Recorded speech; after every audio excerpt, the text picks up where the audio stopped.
Today, we're actually filming from the Valley United Way, which is located in the former Lafayette School on Grove Street in Shelton. And we're joined by several members of the Valley Council for Health and Human Services, including Victor Pittman.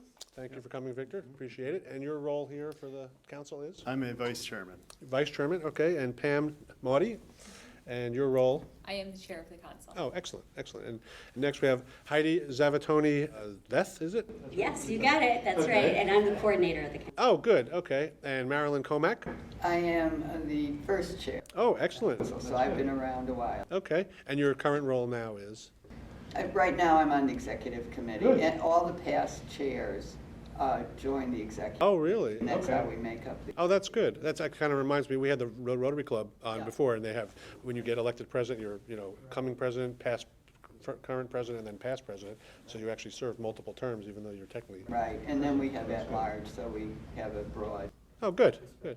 And last but certainly not least, we have Pam Lorenzo, who is chair of the Early Childhood Task Force. Yes, the chair of the Early Childhood Task Oh, Force, good. yes. Okay. Well, thank you for coming. And Pam, I want to thank you, too. You were one of the first guests on the show where we did a public service announcement for kindergarten registration. And I know it got a lot of good feedback. We got some, hopefully, more registration than you may have gotten initially. Absolutely. So that's good. And you also do I believe there's a kindergarten registration event you hold at Warsaw Park? Yes, we do. Yes, the Play and Learn Fair. Oh, yes, good. Which we Okay. just had in May. Oh, Highly excellent. successful. Oh, great. That's good. That's good. And it's important because registration, I guess, technically is in the fall, but to get people done early on is a good thing. Earlier the better. Right, exactly. So good. Well, thank you, ladies and gentlemen, for being here. I really appreciate it.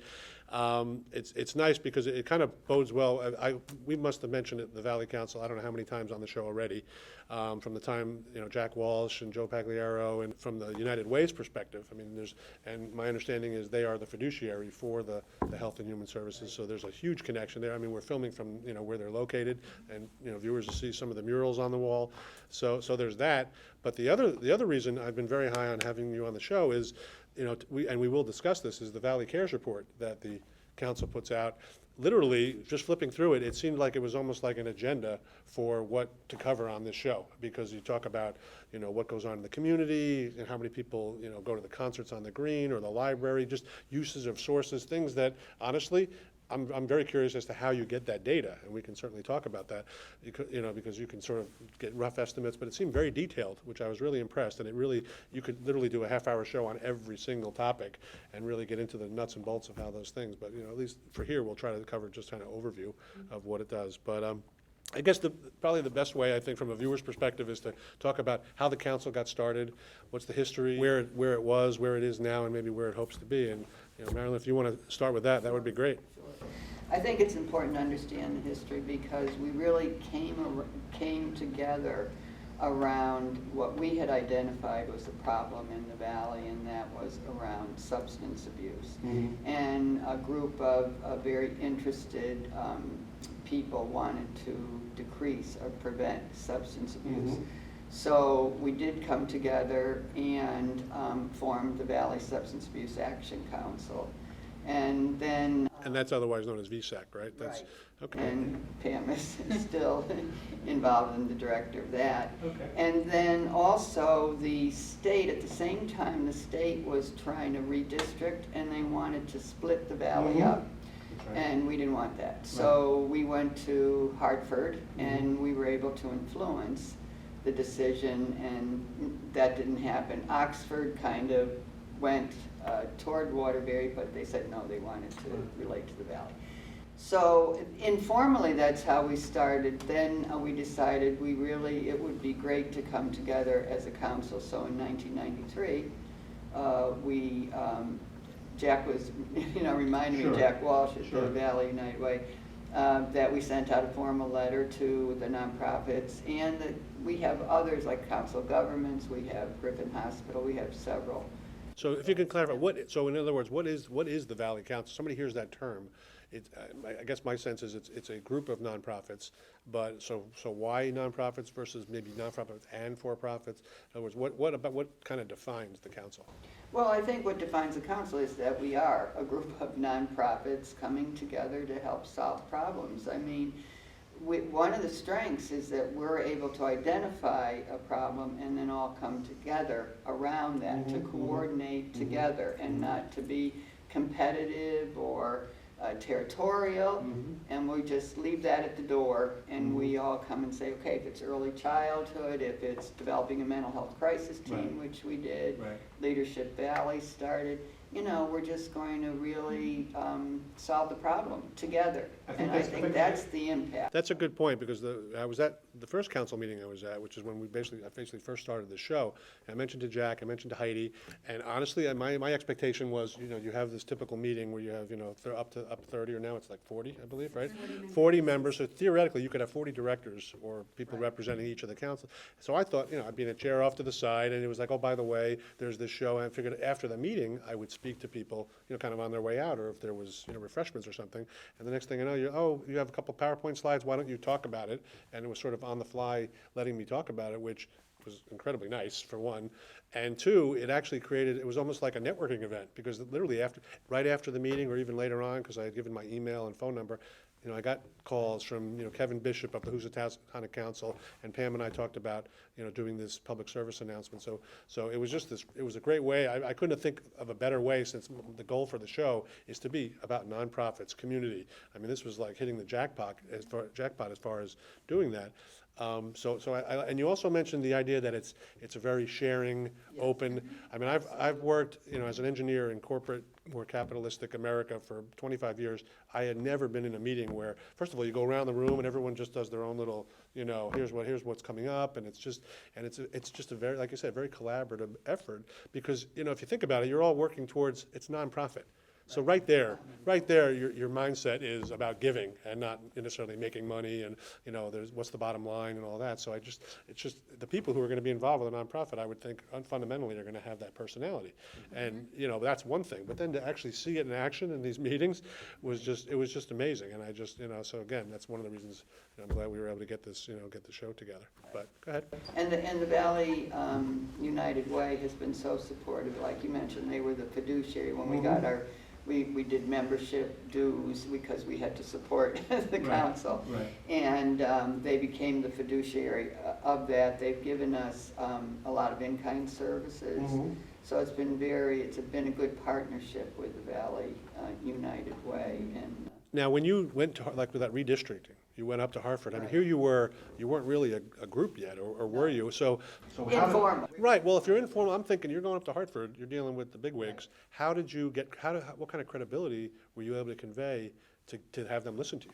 Well, because we had people from Griffin Hospital. We had. Oh, okay. Yeah, we had a very strong group of providers, as well as, I believe at that time, maybe the Council of Government Representation. Oh, okay.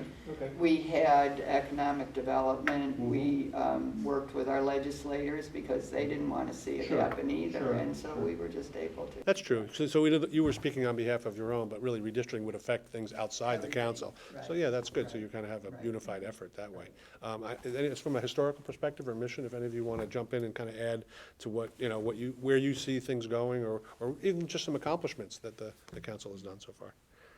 The mission of the Valley Council is that we work together to improve the health and quality of life in the Valley community and its residents by identifying community needs, developing culturally responsive services, and working with our membership and our partner organizations to deliver those services. So what Marilyn alluded to before is many of the initiatives are really true collaborations, whether there's a funding opportunity that's coming into the area. We'll work together to make sure that funding comes to benefit the residents of the Valley community for a need that we've already identified. Can you give an example of that? I could use, you know, the previous example with VSAC was created because of the need, but another example is the AIDS program. Oh, okay.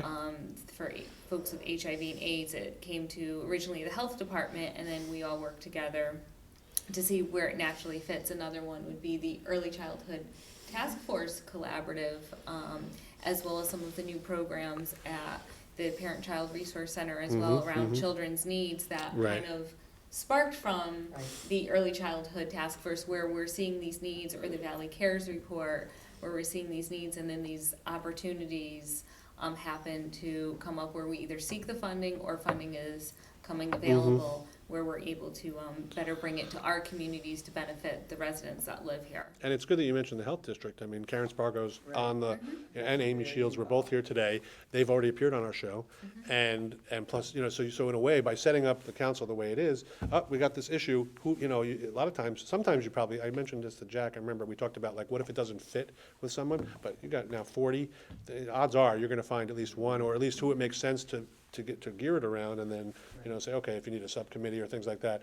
But, you've got this, you pretty much hit every aspect of life really in the Valley with all the different nonprofits. So that, I would think that would make it a lot easier. And the council can be seen in many ways as an incubator as well, because a lot of times the issue will arise here, and then again, the council, we only have a very limited part-time staff of Heidi, but a lot of time there is the natural fit with that agency, Right. and then the subcommittees form, and while we're all still collaborating, it's more natural for one agency to Right. take the lead. So a lot of times we have the idea, but then it needs to get funneled off Yep, exactly. to the appropriate That makes place. sense. And then they can focus on it, and they maybe already have experience with something like that. And so, yeah, that makes a lot of sense. But that agency also then has the input and the collaboration built in of all kinds of people, and maybe Pam can speak to this, but I'm thinking of, Jack talked about, this was probably a couple years ago, where there was some money available for outreach to pregnant and parenting families in need in the state,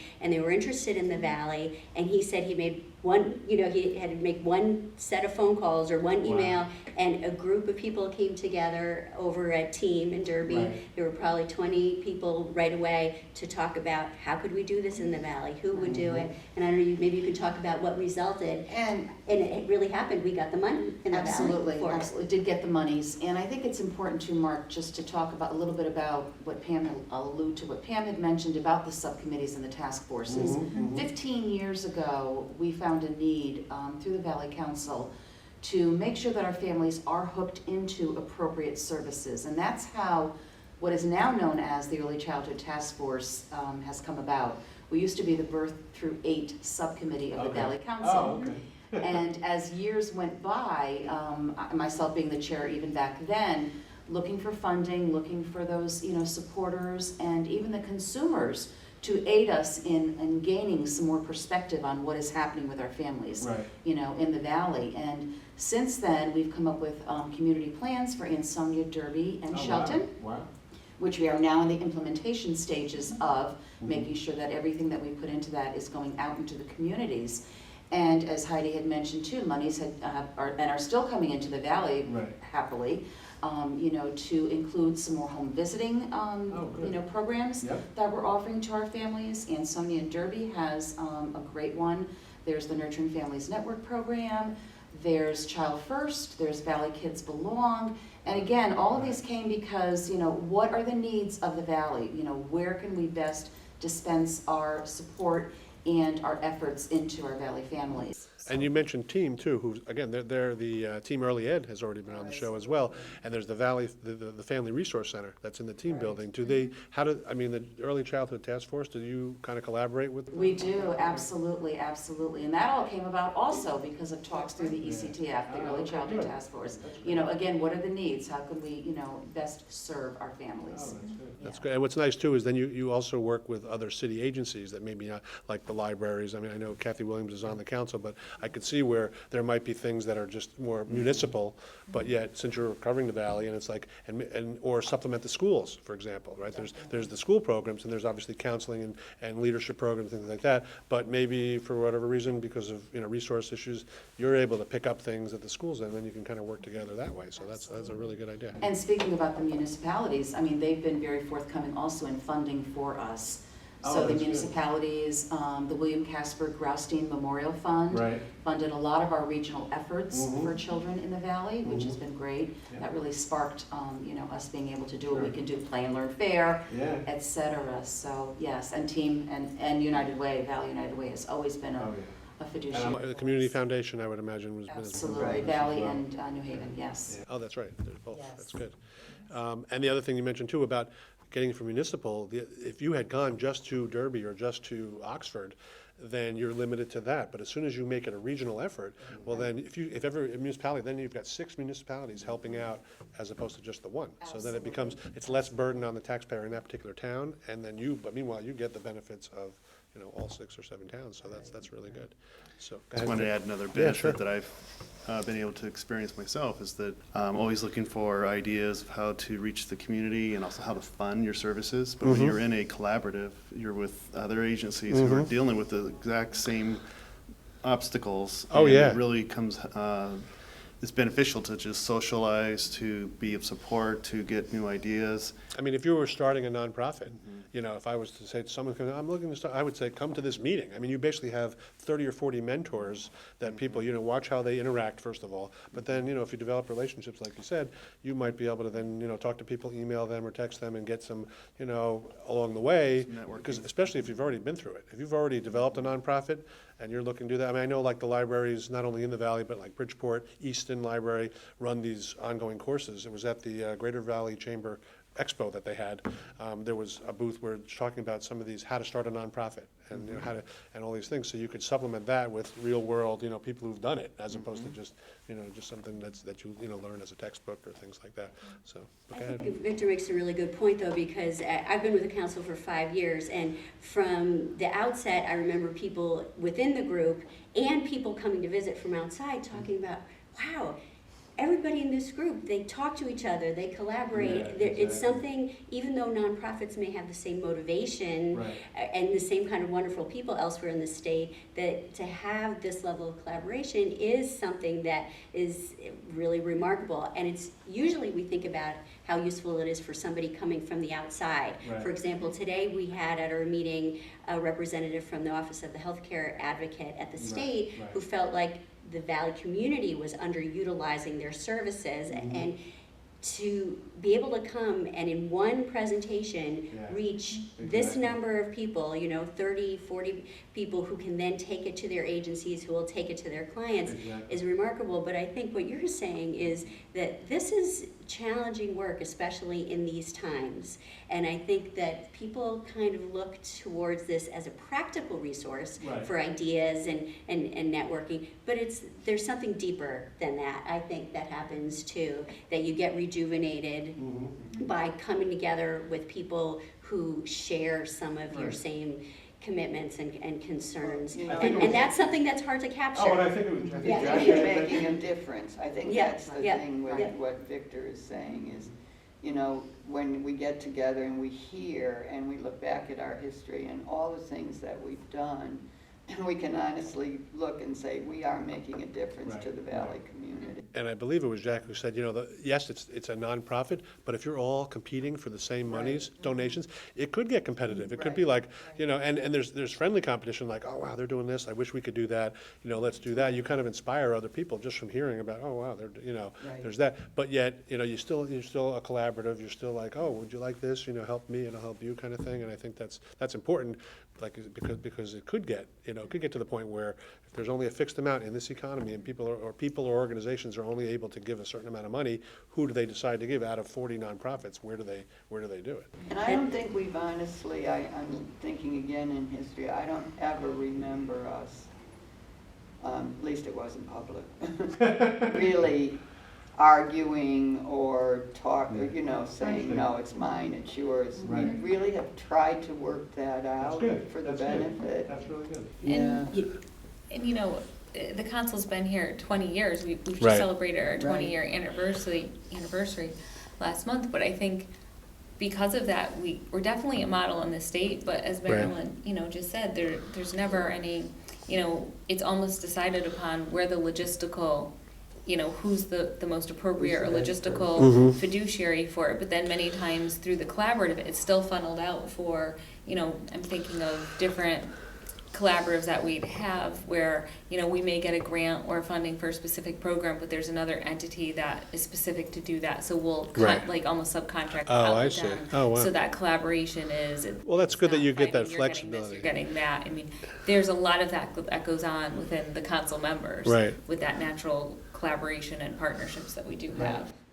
The other thing I was going to say is the membership committee, we were thinking just a couple years ago, especially when the tight budget restrictions were hitting and affecting a lot of agencies. How do we capture the value of this kind of entity? And in a flyer that we made at the time, there's some visuals of the example that we came up with, which was in communities in Chile. During times of real economic hardship, they came up with the tradition of having a communal pot, or olla común, which is sort of like that stone soup story that you hear with your kids, right? But literally, in these impoverished communities, outside the capital and in other parts of the country, they began this tradition, and everyone would bring whatever they could put to the pot, and then it would end up feeding for a meal, the community for a day with whatever little bit. And we said, so in times of economic hardship, you could each want to grab for your piece, right? Or get someone else. But instead, if you put it all together, then it actually ends up nourishing everybody much better. And I think that's the kind of thing that we're talking about. And new things get generated because you're all putting something, right? Yeah, so there's always, so I think it's not just that there's more than, but you create something new that wouldn't have happened before. I think that's, what's nice too is that and I don't think it's a coincidence, that the Valley community as a whole, outside of businesses, people, how they live around here, it's the most collaborative region. I mean, Jack and I talked about, what is it about this region? You got six, depending on how you define it, 6 or 7 towns. There's all across the U.S. There's 6 or 7 towns that are neighbors. But why is it that there's such a tight community that something happens, we all band together, or things like that, or it's just a very unified feel. And then culturally, you mentioned earlier about some of the things you do culturally. I mean, when I think culture, I think music, I think food, the events, church activities, religious activities, all these things that bring a community together it's already happening. In other words, these things, it's almost, if you think about it, it would almost be a matter of time before something like this would form here, because that's how the mindset of just, a typical Valley resident or a Valley worker is. It's already there. So then to say, we're going to work together as a business side or nonprofit side, well, of course, because we're already doing that on a personal level, that kind of thing. So it's really nice that way. Yeah, I think the other thing, we've done advocacy with our legislators. We've had legislative breakfasts. Instead of having one organization do it, we come together, and our delegation really appreciates that, because of time constraints, and we're basically letting them know we need more resources. Right. So that's been very, very effective too. And I would think too that you mentioned like sometimes you get funding, it's specific. Right. But the fact that the funder is flexible enough, we appreciate the funds, but it would actually be suited if we split it up. Some funding would be like, well, it has to go here. But if they're being, open to that, well, that's going to give you more flexibility to put it amongst different nonprofits as opposed to just a single entity. So I think too, one of the other values is that through our monthly meetings, we're able to provide some professional development and training on hot topics as well. For example, we have one coming up in September on emergency preparedness Okay. For the